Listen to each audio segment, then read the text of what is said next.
Yes, yes, that is what we wanted.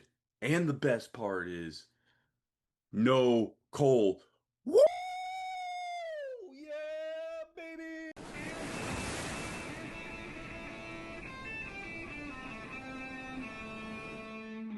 Mortal Kombat 2, the sequel to the 2021 film Mortal Kombat. Boy, did we make up for our past mistakes. Before we get into our review, everybody, if you like this type of content, you want to see more movie and game reviews, go ahead and hit that like button, hit the subscribe and follow button, and most importantly, be a friend, tell a friend, come on down to the cove because the water is fine, baby. Alright, so our plot of Mortal Kombat 2, what I will say off rip, the plot moves very, very fast in this film. I appreciated that because what do we want in a Mortal Kombat film?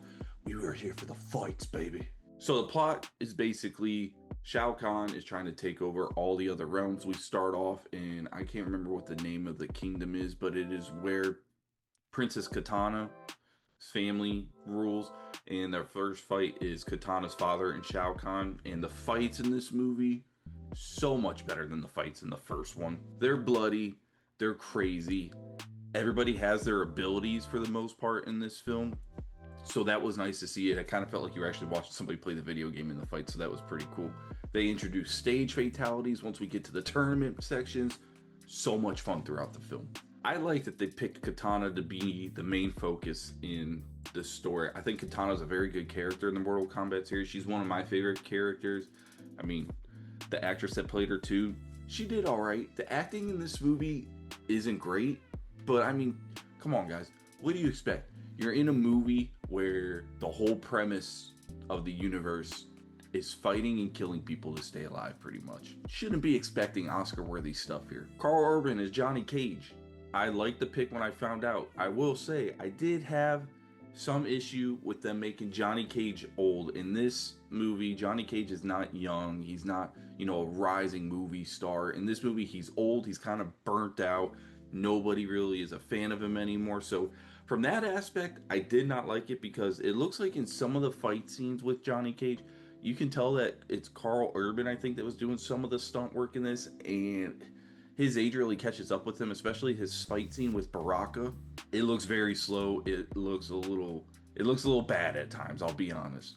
But overall, the character Johnny Cage, Carl Urban's acting does a good job. His acting really helps lift up the rest of the cast in this movie, in my opinion. When he's introduced into the movie, the whole scene we have is hilarious. He's playing one of his B-roll action movies, and you watch him fighting people, and like it's just so goofy how they did it. A chick pops up with an RPG after he takes out all these henchmen, goes to shoot him, and it's so cheesy. It's so good. The way he jumps over this RPG shell, and it looks like it's gonna hit the ground behind him and hurt him, and there's a helicopter in the distance, and it just pans to the rocket shell going to the helicopter. It was so dumb but so good, so I really appreciated that.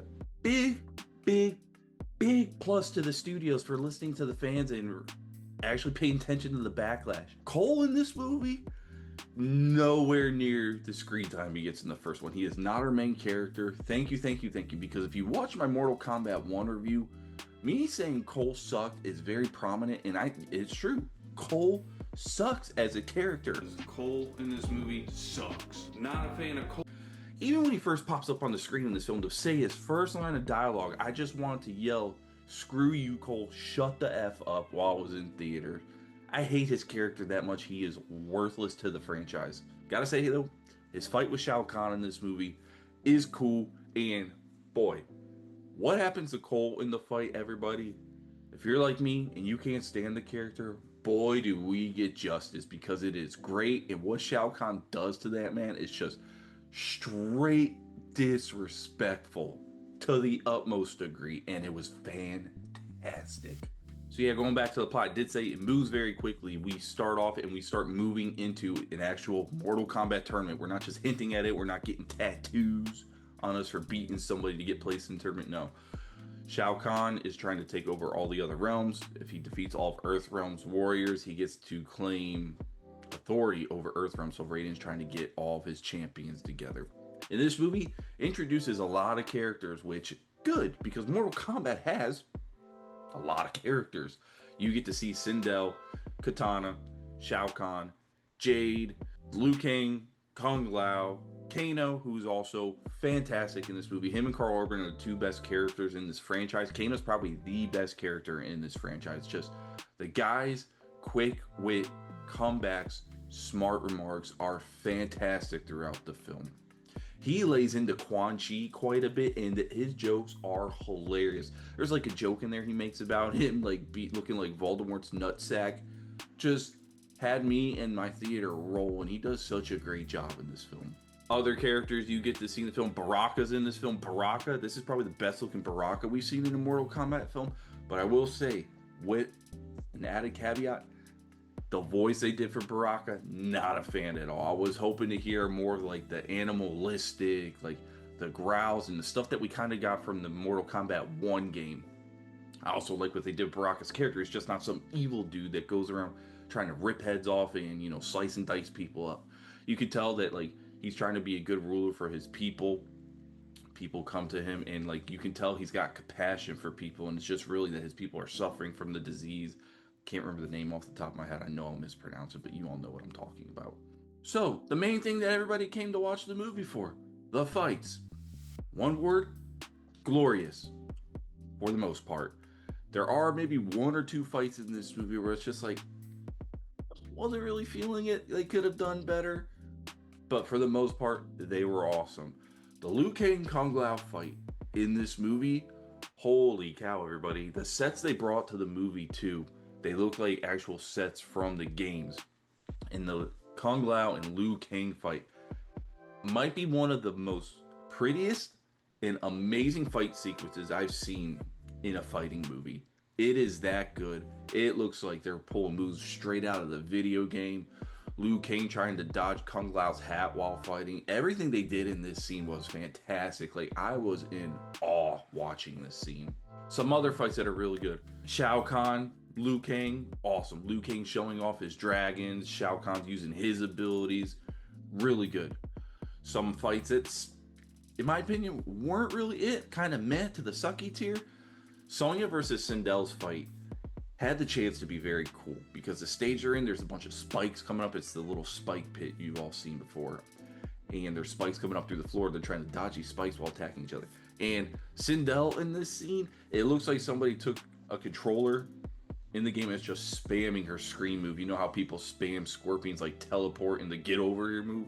She is spamming her screen at Sonya. So that's all she really does. Sonya's abilities, pretty cool. The fight, though, it could have been better. It was more meh, in my opinion, but it had the potential to be really good. The weakest fight in the film, though, I think is actually Jax and Jade. They really didn't do much. Honestly, I don't really know why Jade was in this movie. She's in it a little bit more than I thought, too, because she is Katana's personal bodyguard. But overall, she's a very meh character in this movie. Didn't really care for her. Don't really feel that we needed her. And she shows up in like the last act when we have Scorpion, Johnny Cage, Kano, and Noob Saibot, who is also another character just thrown in this movie. We'll kind of get into that a little bit. They make her like an integral piece for this last fight, and there's no need to because while she's fighting Jax, you see Jax go to try to snap her staff. He's like, "What do you got in there?" It's a staff. It's got Shao Kahn's head on top because she praised her allegiance and pledged her allegiance to Shao Kahn. It eventually gets snapped. She breaks the tip of it off. It reveals she's got like this kryptonite glow stick thing. And that's all she's really in the movie for. Raiden in this movie too. He's featured a lot more in this movie, I feel like, compared to the first one. It's been a while since I've seen it, so I don't know. His actor is just, I don't know, man. Raiden's such a cool character. I just feel like this guy's just really playing it safe with this character.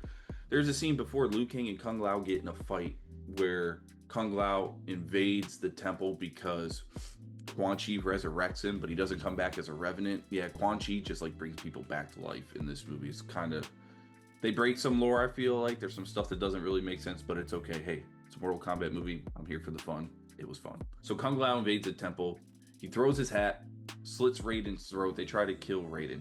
But what happens when they slit Raiden's throat, because, you know, he's a god, it was just a very cheesy effect they used for showing like lights coming out of his neck, and it almost felt like you were trying to join a rave, you know, get a little going on. But I thought it was cheesy, but hey, it's okay. I wish they would start showing more of Raiden's powers too, because near the end of this film, Shang Tsung tries to go and finish off the job. He wants to kill Raiden, and he's also another character in this movie. I don't know why he's in it. He was just wasted the whole time. And Raiden comes back to life, hits him with the move. I thought he was gonna hit him with one of his, famous Mortal Kombat moves in the game. Doesn't really happen. So there goes that. So going back to Noob Saibot, yes, Bihan is in this movie again. His character literally just thrown in this movie so we can get Scorpion and him to fight again, which is okay. Everybody's favorite character is either Scorpion or Sub-Zero. Noob Saibot was cool. The fight scene was cool. I thought could have been better between Kano, Johnny Cage, and his shadow, but it's okay. Scorpion, great as usual. I can never remember this actor's name, but anytime I see him, you know what you're gonna get. You're getting A+ effort, and the fight between them is awesome. They redid his voice line when he goes and grabs Noob Saibot with his chains, and they make it sound like the actual voice line from the video game. Get over here! It sounds so good. It was great. My theater was cheering when that happened because everybody was waiting for it. That line is so iconic. It's one of the most iconic lines probably in video game history. And then near the end, the katana with Shao Kahn fight is great. We have a very weird spot where all of a sudden, like, Liu Kang becomes, I don't know how to explain it. Like, he dies, but he doesn't die because he says he's not the chosen one. I don't know. It made no sense to me. It was whatever. Liu Kang's awesome, so I can't wait to see him in the next film. But the fight we get with Katana and Shao Kahn at the end, amazing. Katana's fatality we get in this, ooh, that's what I'm talking about. That's why we pay the price of admission, baby. That right there. The Katana fatality, along with the Kung Lao Liu Kang fight, I was perfectly happy with just watching those two scenes and nothing else. So, going into my rating of this film, if you can't tell, I am glowing after coming out of the theater and seeing this movie.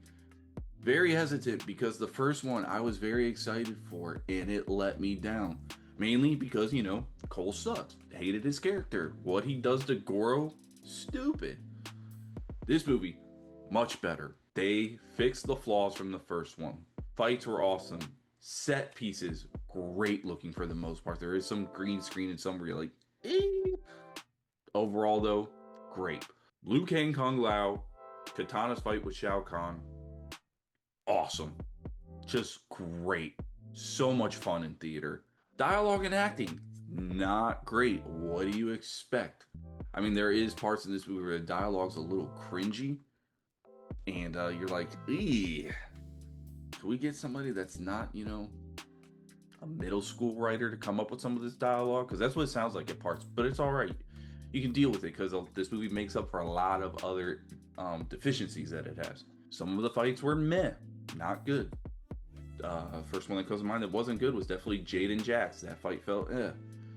The Sonya Sindel fight, eh. All the other fights had a lot of fun. Best thing I could say about this movie is what everybody wants. This movie was so much fun. I enjoyed it a lot. And that's saying a lot because I was not a big fan of the first one. So going into my rating for Mortal Kombat 2, I'm going to give a 7.3 out of 10. I'll be honest, I wasn't expecting to give this score when I went to the theater. I was just hoping to get something better than the first one. And you know what? They did that and then some. So they exceeded my expectations. So I'm very happy for that. If you are a Mortal Kombat fan, you play the games, you like the old cheesy movies from back in the day, this is worth going to theater and seeing. Just because the fights and the set pieces for some of the scenes are so well done, you're gonna want to experience it in theater. This will be one when it comes on the streaming services. I will probably watch again just because it's a good popcorn flick. It's a great film to go sit down, have some drinks with your buddies, and just sit back and watch Mortal Kombat.